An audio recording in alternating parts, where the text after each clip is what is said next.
Super 6 హామీలతో గద్దెకెక్కినటువంటి కూటమి ప్రభుత్వం ఇవాళ అటర్ ఫ్లాప్ సినిమాలో ఉంది అనేటటువంటి వాస్తవమైనటువంటి విషయం.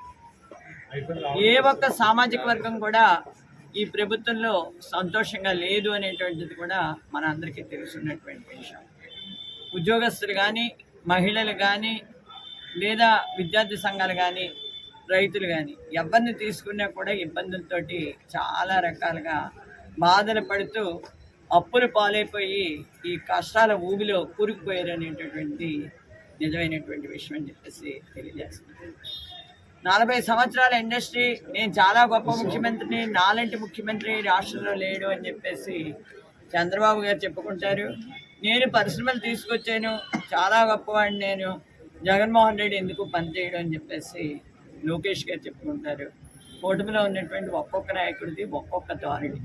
ఇవాళ ఈ ప్రభుత్వం వచ్చాక అభివృద్ధి చెందింది ఏంటి అంటే బ్లాక్ మార్కెటింగ్, ఎరువులు కానీ లేదా ధాన్యం మన కోటా బియ్యం కానీ, ఇవే బాగా. లేకపోతే ఎక్కడ పెడితే అక్కడ కొండ కనిపిస్తుందా, లేకపోతే చెరువు కనిపిస్తుందా, దాన్ని ఎలా తోసేద్దాం, అది మట్టి తోసేద్దాం అనేటటువంటి దోపిడీ ప్రభుత్వం అనేది ఖచ్చితంగా వాస్తవమైనటువంటి విషయం.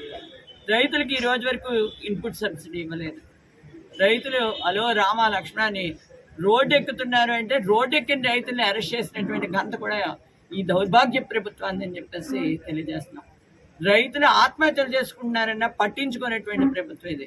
కాల్దారిలో రైతుల్ని కాల్చి చంపినటువంటి ప్రభుత్వం కూడా ఇదే. ఎక్కడా కూడా ఎవరిని కూడా సంతోషంగా ఉంటే భరించలేనటువంటి వ్యక్తి చంద్రబాబు నాయుడు, ఆయన వెనకాల ఉన్నటువంటి పాలకులు. ఈ ప్రభుత్వం ఇంకా 15 సంవత్సరాలు ఉంటాం అంటున్నారు. అంటే 15 సంవత్సరాలు ఈ రాష్ట్రంలో ఇంకా ప్రజలు ఉండరు. మీకు తోసినటువంటి హవాలా కంపెనీలు తెచ్చి ఇక్కడ పెడతారు, అది వాస్తవం.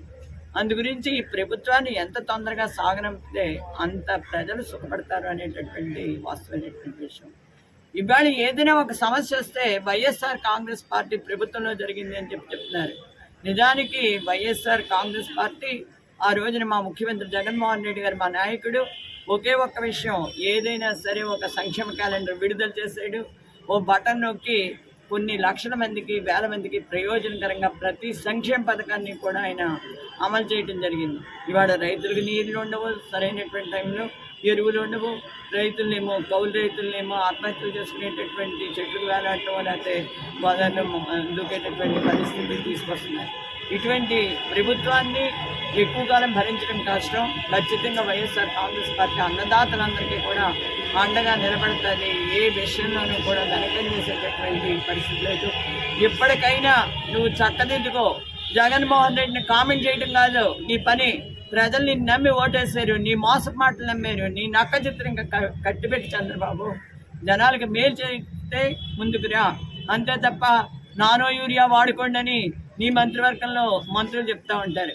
ఇవాళ శాస్త్రవేత్తలే చెప్పినటువంటి నానో యూరియా వాడుకుని అంటే రైతు ఇంకా కుదేలైపోవాలి, ఇంకా కోట్ల మంది, లక్షల మంది, వేల మంది రైతులు ఇబ్బందులు పడాలి, అప్పులు పాలైపోవాలన్నదా నీ ఆలోచన. ఈ రాష్ట్రాన్ని నీకు ఎవరికో తాకట్టేసుకుని మొత్తం ఈ రాష్ట్రంలో ప్రజలు లేకుండా చేయాలన్నదా నీ ఆలోచన చంద్రబాబు అని ప్రశ్నిస్తుంది.